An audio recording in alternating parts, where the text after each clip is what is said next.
Estamos nós de volta aqui, fechamos o bloco anterior falando sobre a liberdade. Sim. E agora, já que demos uma pincelada sobre ela, sobre a gula, sobre o desperdício, nós chegamos já até a maçã pendurada lá na árvore do paraíso. Nós já falamos de um tudo aqui, você não tem ideia. Bom, vamos continuar alongando essa história.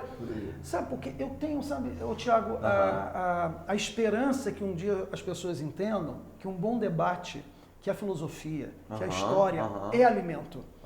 Verdade, de fato. O discutir é alimento. E não é só comida. O resto é entretenimento. É entretenimento. Essa é a coisa. Você para... Oxa! Ah lá, se eu não tivesse estudado, tu já pensou, esse cara me engolia. Aí, falando de Balmeno, o seguinte, ele fala muito sobre essa questão, que é o grande dilema da nossa existência. É a segurança ou é a liberdade? Sim. E nós nos vendemos de um ponto para frente a segurança.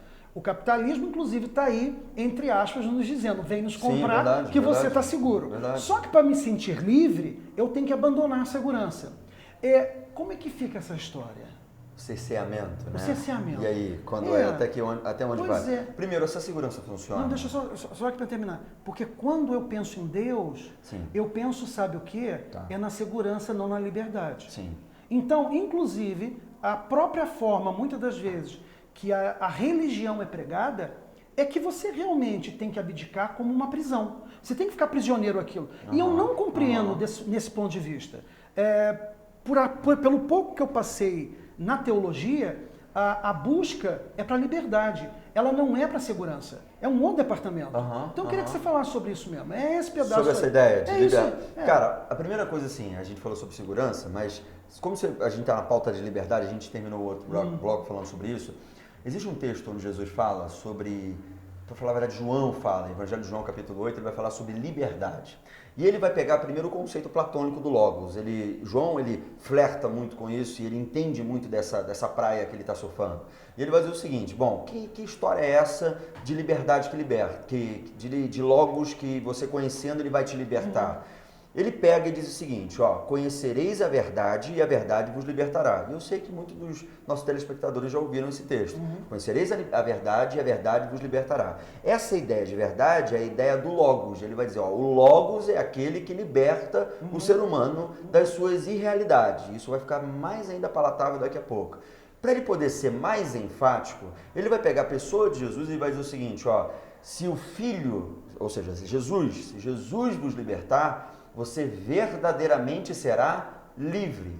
Ele pega o conceito do Logos, e aí muito mais do que a gente pegar a verdade como uma disputa conceitual, de que eu fico para lá e você quebra para cá, a verdade no final das contas é isso, ou verdade absoluta, ou não há fatos eternos como não existe verdade absoluta, qualquer coisa parecida que a gente possa entrar em discussão, ele quer trazer o conceito de verdade como realidade. Então ele está dizendo o seguinte, se você conhece a realidade da existência, aquilo que revela a realidade da existência, você vai ser um ser que vai ser iluminado nas maiores escuridões que a tua existência, que o teu interior provoca, e ele vai ali, sufocando o seu sabor acerca da vida.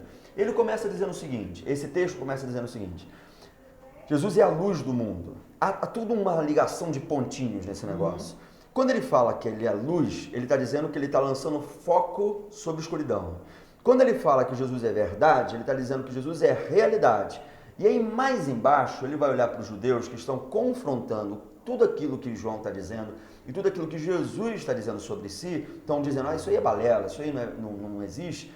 E aí João está dizendo, vocês são mentirosos, vocês são pessoas que vivem em plena mentira. Então vamos lá, para não ficar uma coisa muito abstrata, ele está pegando e está dizendo, você, Jesus, aqui, a verdade é realidade. Quando você consegue conhecer a realidade, você não vive mais em mentira. Ou seja, mentira significa o quê? Não realidade ou irrealidade. E aí a gente volta ao fator primordial, primário lá do nosso bloco anterior.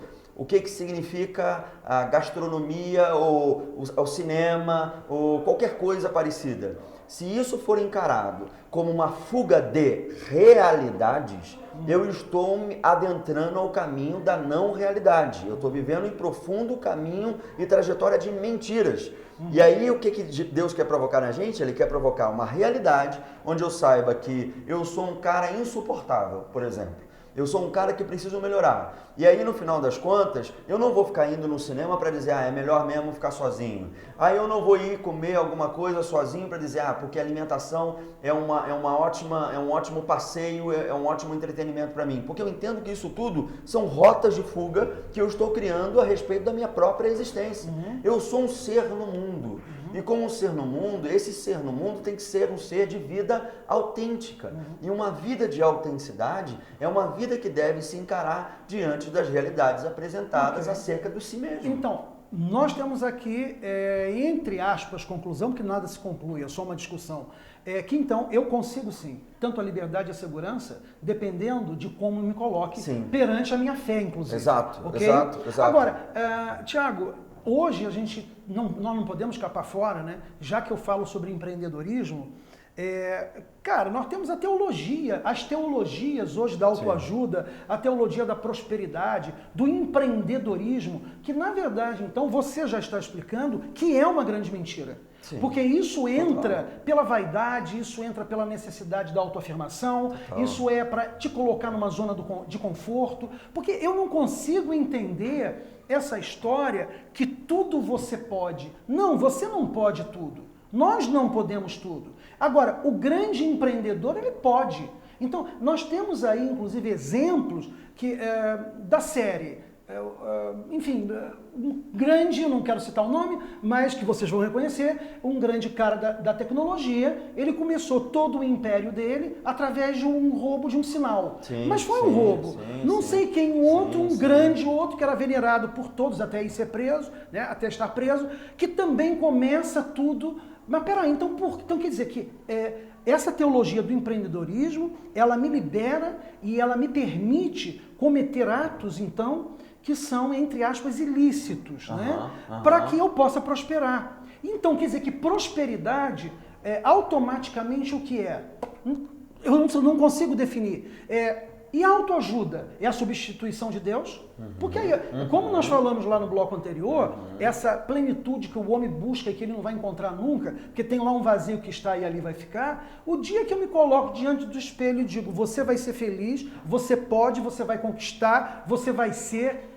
que eu não acredito que isso seja condicionamento, isso é uma grande mentira que você está se contando, acreditando que você pode ser mais. Mas se eu não puder ser mais? Verdade. Eu não posso ser mais. Verdade. Né? A minha então, limitação, a minha fronteira. É a limitação. Tiago, faz o link desse, porque óbvio, você como um homem religioso, né, a sua fala a respeito da teologia que anda aqui pela modernidade, que não são só essas não, hein? Tem uma lista. É absurdo, e eu gostaria que você falasse um pouquinho, porque o tempo está estourando de novo. Tá caminhando. Gente, eu sei que eu vou receber pedidos de um especial com ele. Fica tranquilo que vai ter. Peraí, abrindo parêntese, abriu para os coleguinhas que já estão pensando assim, Kleber levou um pastor. Se você é pai de santo, se você é budista, se você é um padre, que você tenha um discurso, que você tenha uma clareza de ideias, por favor me telefona, porque eu quero você sentado aqui, porque a gente precisa falar no coração das pessoas. Então se esse cara está aqui, eu vou dizer bem, não é porque ele é pastor, é porque isso, não tem citação, tem pensamento. Coleguinhas, entenderam? Repete com o titio. Todo mundo pode vir ao Capacidade. Valeu? Continuamos. Pô, depois dessa, né? Cara, a grande questão é o seguinte, é total contramão a teologia que vai em direção à prosperidade, empreendedorismo ou autoajuda. Por que é total contramão? Pelo simples sentido.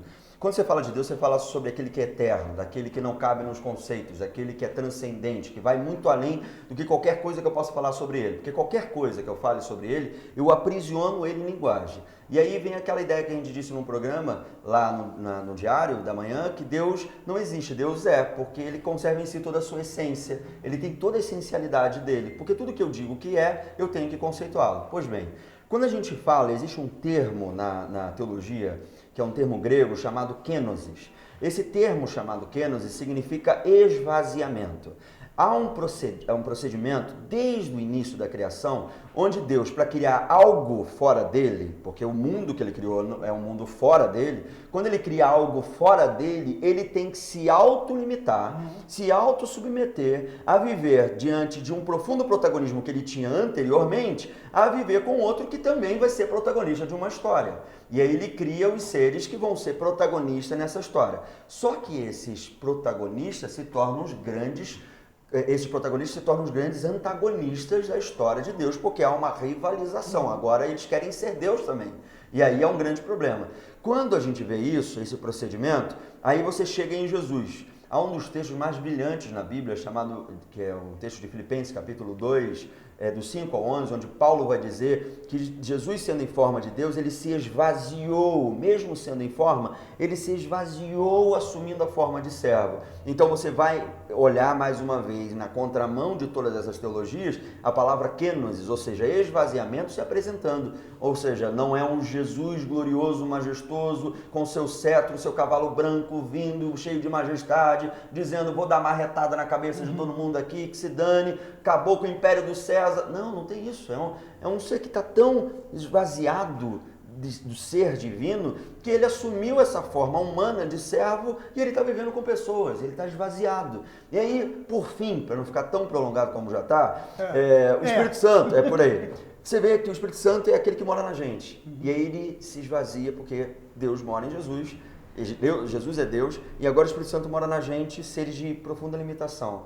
E aí ele se esvazia mais um pouco. Então, ou seja, você vê que sempre foi decrescente, Deus no mundo, Jesus e agora mais ainda reduzido com o Espírito Santo morando na gente. Essas teologias, elas provocam a contramão de tudo isso, porque elas querem trazer um diálogo antropocêntrico. O homem está no meio, esquece. O homem é o centro de todas as coisas. E nesse universo, a gente tem muito mais, pegando esse pacote, uma teologia materialista, o que é completamente contrário à absorção de um mundo sobrenatural, de uma ação sobrenatural. O materialismo, ele tira Deus do foco. Tanto é que é difícil você imaginar teologias, tais como teologia chamada teologia da libertação. A teologia da libertação, ela tem uma ótica completamente marxista e ela vai tentar trabalhar a partir de uma chave de interpretação marxista aquilo que o mundo é como deveria ser. Só que tem uma coisa, Marx tem um materialismo dialético, histórico, ele bebe de Hegel, tem tanta coisa que é distinta àquilo que deveria ser entendido como milagre, como sobrenatural. As coisas são conflitantes porque todas as vezes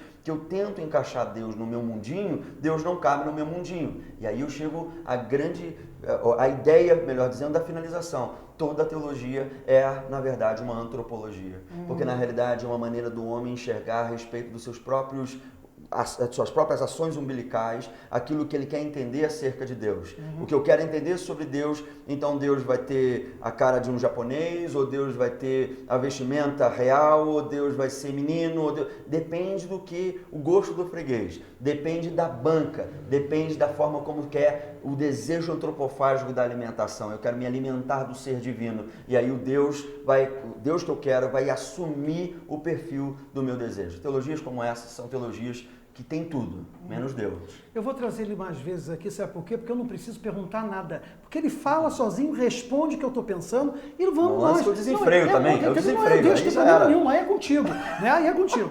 Bom, gente, nós estamos chegando aqui ao final mesmo, foram 2 blocos maravilhosos e eu deixo a promessa que nós vamos sim fazer um trabalho com uma pegada maior, que dê uma discussão maior. E espero, não para os coleguinhas, mas para os amigos, que tenham entendido que esse espaço é para alimentar a tua alma também. Eu acho que o alimento, ele tem que vir de todos os lados. E se ele for sadio, se ele for puro, se ele for real, se ele tiver sentimento, aí sim a gente deita e dorme e não ataca a geladeira. E o meu caminho é mais ou menos isso.